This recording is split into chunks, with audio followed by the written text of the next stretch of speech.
Hello everybody, welcome back to Theje's Notebook Review. I'm your host, Joel Michael. What we're going to be doing today is we're going to be playing some games with the Lenovo S340, which is the notebook that I just reviewed. It's up there in the top right-hand corner. We're going to go ahead and just get started today with our first game. It's going to be Rocket League. Now, have no fears. The only thing that we're recording with the Lenovo S340 itself is nothing. We're not recording anything, actually. All we're doing is playing games with Lenovo S340. The webcam portion of the program and the audio is being recorded by my desktop. So, and then I'll probably want to put in some nice little background noise in there too. So this is Rocket League. We're just going to play some games online right quick, and hopefully you can still hear me over the laptop speakers, but I do want to have the speakers on. I know that audio quality is going to be a little bit shoddy, but I think it's a nice background stuff. It's a nice amount of background stuff. So this video is going to be mostly straight through. I'm going to do very few jump cuts, but of course I have to do some jump cuts for some boring parts like changing out the peripherals for some other games, and also I wanted to see if I can get Rise of the Tomb Raider to work on this as well, because the drive in this thing is only 256 gigs in size, so I can't really fit Rise of the Tomb Raider and Rocket League on there. That would be way too awesome. VSync is on. I'm going to try and keep VSync on as much as possible today, because when integrated graphics cards do frame rates higher than the refresh rate of the monitor, in this case frame rates higher than 60 frames per second, what happens is that the frame rate skips a lot, and it looks like it's going less than 60 frames per second. Where the integrated graphics really falls short with Rocket League is just the same as I said in my review. The most frames you'll drop happen in the menus, at the beginning of the menus, and the beginning of every match. And the reason why is because it takes so long to load the textures, because you don't have dedicated VRAM, and there simply is no substitute for dedicated VRAM, as much as Intel would like you to believe. Oh, is that going to go in right at the end of the game? Ah, that sucks. After everything loads in, it's pretty smooth. So here are the options that we were just playing with.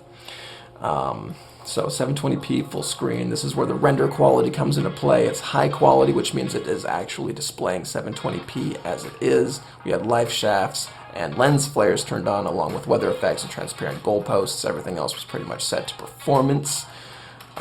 So it's almost as low as you can get for graphics on Rocket League, but very playable. We're going to go ahead and move along with Crash Bandicoot. So I guess I just had to reboot the game in order to get the full screen display mode to work properly and not just be shoved into the top left corner of the screen. Max FPS is going to be 60. We want VSync to be on, because like I said before, if it goes above 60, you get that jerky motion effect. So it's reading 128 megabytes of total VRAM. I do believe the Iris Plus pulls more than 128 megabytes from the system memory. I hope so. I don't know, we'll see. I clicked, oh, and this is apparently DX12, so Fraps is not running.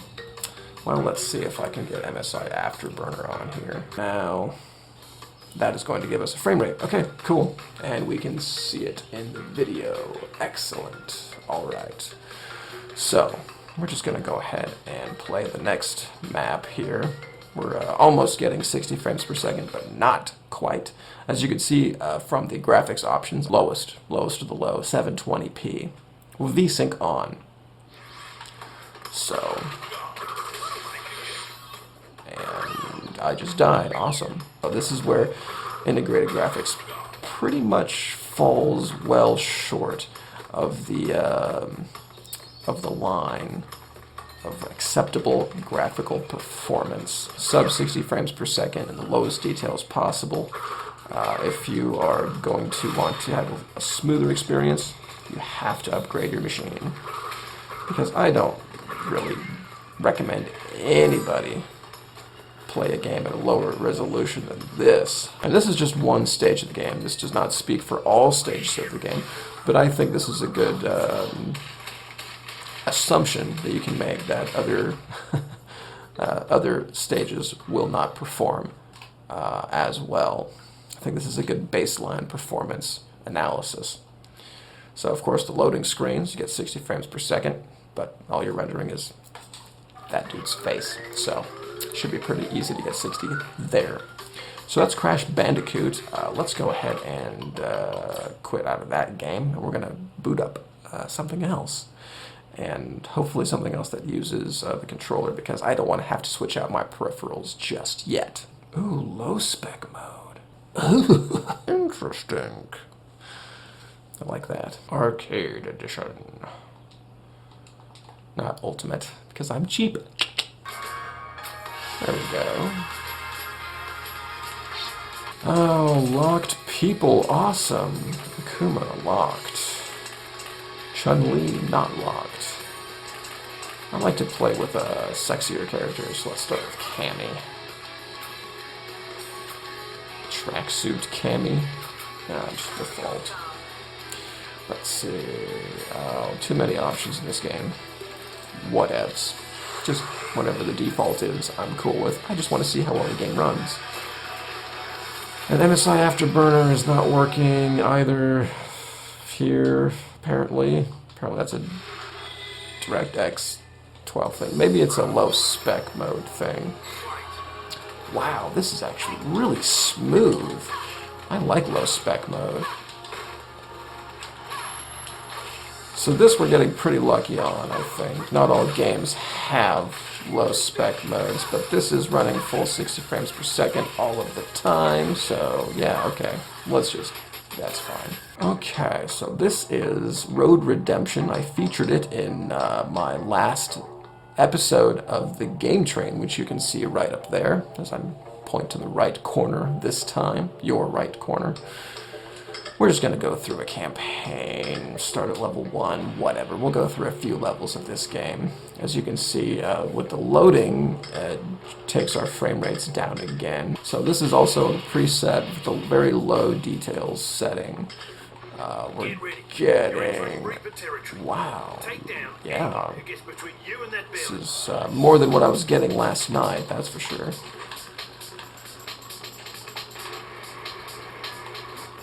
So this is pretty cool too. Whoa. Whoa, whoa. And the very beginning part of Road Redemption, everyone, is a lot easier, especially when you're as high in the skill tree as I am. Because the skill tree, when you unlock stuff in the skill tree, it gives you more health, more attack power, things of that nature, you know. And of course, you start with guns. You can unlock the ability to start with guns. When you first play the game, you don't have the ability to start with a gun, and you have to rely on your shovel or your sword or whatever. So nothing looks good. We'll just proceed. Save my money for some experience. Some extra experience percentage later on down the road. So with DX9 compatibility mode, I can actually pump up some details. As you can see, well, maybe as you can see, I don't know if you can see in the video or not, but we're getting over 60 frames per second. And as I was saying before, what that does is it makes it appear like it's going not as smooth as 60 frames per second some of the time. Swords are not effective against helmets. So, hit him with your shovel. Well, this guy's going to be susceptible to being decapitated, and when you decapitate people, it gives you twice the bonus. So, well, not twice the bonus. Yeah, twice the bonus. So it gives you twice the health, twice the nitro, and twice the money. See, everything is ×2 because I hit him with my sword. But yes, rubber banding AI. In a lot of cases, probably most cases, it works in your favor, but in a lot of cases still, it works against you. And like right here, where my opponents are unnaturally ahead of me, no matter how much I boost. And one of the guys to the left of me just took the shortcut. And the ranking is never, well, it takes a long time to update. So at certain points of the race, you'll be ahead of the pack, and then all of a sudden you'll drop all the way back. And that's because some of your opponents took a shortcut, and the ranking system doesn't track the shortcuts very well. And of course, there's bad words in this game. I'm sorry. I apologize. This is not a family-friendly video.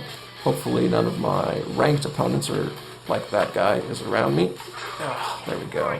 Oh, see, there's where the rubber band AI did not work in my favor. I was first for most of that last stretch there, and then all of a sudden, 2 guys caught up to me, and I got second instead of first. Anyway, we're going to take a quick break. A quick jump cut. I'm going to come back with some Blizzard games. And we're back! See, that didn't take very long now, did it? Because magic of television did. Anyway, now we're going to be playing some Overwatch. This is where the advantages of the integrated graphics might fall a little... Damn it. I was going to say they might fall a little bit short, but here at the menu screen we're getting 60 frames per second because, so... all I had to do was reboot it. We're going to play 1366 by 768 this time, though. Graphics quality is also going to be low. VSync then will keep on. Now, when you saw in the video of the review, obviously I did it wrong because the Overwatch footage was pushed into the top left-hand corner like I said it was, but all I had to do apparently was reboot the game and it would have worked fine. Which, to my credit, doesn't happen on, normal graphics cards like NVIDIA graphics cards or AMD Radeon graphics cards. Even on notebooks, it doesn't happen that way. But apparently for integrated graphics, you have to take a little bit of extra care with them. Take your time to, reboot the game, make sure everything works fine.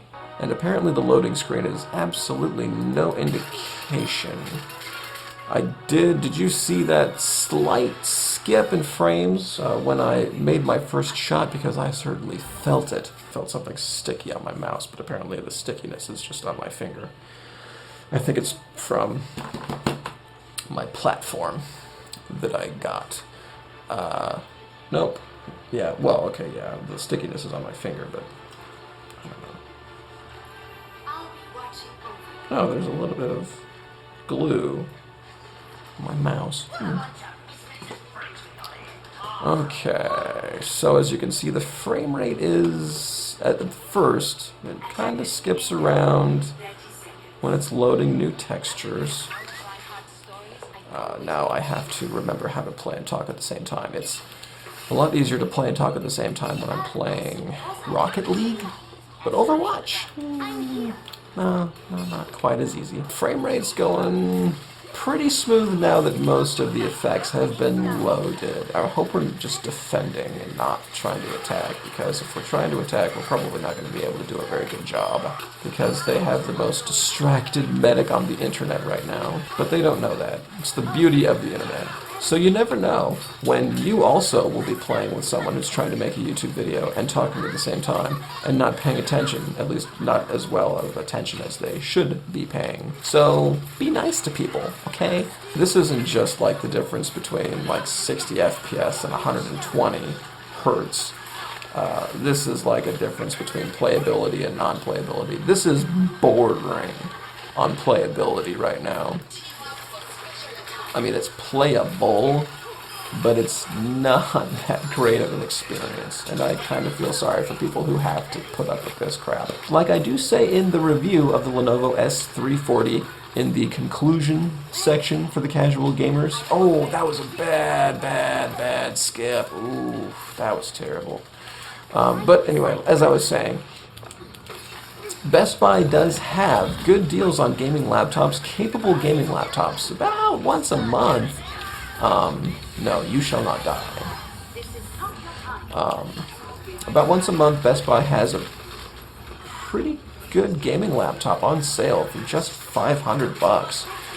The last one had a Radeon 560X and a Ryzen 5 CPU, and at least it's better than integrated graphics for sure, especially if they have like 4 gigs of GDDR5 or 6 VRAM. Are we actually going to defend this all the way? I do believe so. Why are we in overtime? Why do they get overtime? They have 0%. Whatever. Overtime is fine. Oh, commend myself. Oh, I don't normally do that. I commend all of my teammates and stuff and good, wonderful things. Never commended myself before. Never.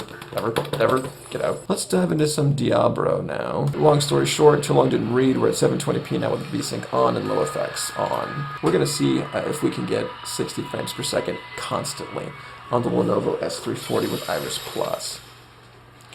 And we can, maybe, I don't know, it depends. That skipping might have been some texture loading, which we can't really tell for sure, because it takes forever to load textures in, and you'll see some skipping around at that time. All around, this is a pretty smooth experience. Sorry, I really don't want to die and lose my experience bonus, so I'm, again, concentrating probably a little bit too much. I'm trying to play the game instead of trying to make a YouTube video. You'll have to bear with me. I might talk a little bit less. This experience is smooth enough. Oh, getting a little choppy around a lot of dudes, and I died. I'm going to go ahead and attribute my death to the poor frame rate. Integrated graphics just falls a little bit short when there's a lot of things going on. But overall, this isn't half bad. I mean, if I had to live with this, I could. But again, if you wanted to get that $500 gaming laptop from Best Buy that probably doesn't have as fast of an SSD as this, doesn't have as nice creature comforts, probably has a really crappy keyboard, not as good of a monitor even as what you're seeing here, yeah, it'll probably do you a pretty good amount of justice if all you're doing is playing games with it. I'm gonna go ahead and download and install Rise of the Tomb Raider now to see if I can get that game to run, because I know for sure that Snake Pass won't run, I know for sure that Witcher 3 won't run, but now Tomb Raider is loaded. We are in 720p in the lowest detail settings possible. Loading, it's not doing all that well. And this is, again, as you can see, Rise of the Tomb Raider, not Shadow of the Tomb Raider, the new one that's out now, or the New West one. This is last year's version of Tomb Raider. So don't worry much about this, what you're seeing right now with 129 frames per second. This goes away after a short while. And it smooths out to around 20 plus. Now granted, this is not the least intensive part of the game. This is actually one of the more difficult parts to render because there's a lot of stuff going on. I think this is my friend that just got shot. I don't know where I'm at in the story. Yeah, this part of the game. Lots of foliage. Not really super easy to render. So, I know there's two guys up here that I need to take out. I can definitely feel...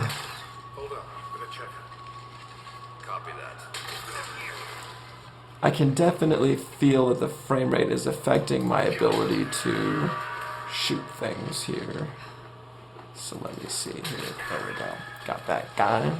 It's not easy to play at all. I would not recommend doing it on integrated graphics, period. Whee! Hey guys! Whoa, that's a really low frame rate there. How do I throw a bottle and distract all these guys? Hey, something's on fire. You guys should probably look at that. Oh, I was just about to recover all my health. Oh, and I'm dead. That actually wasn't a half bad way to go, I think. Anyway, so that was Rise of the Tomb Raider. Okay, so that was playing games with the Lenovo IdeaPad S340. If you guys are interested in this notebook, I hope you have a good idea of what you are in for if you plan on buying it and if you plan on playing games with it. Once again, I do have a full comprehensive review of this notebook available on my channel, so go ahead and check that out if you want to see if the rest of the notebook is going to work out for you. Thanks for watching, and you guys, have a good night.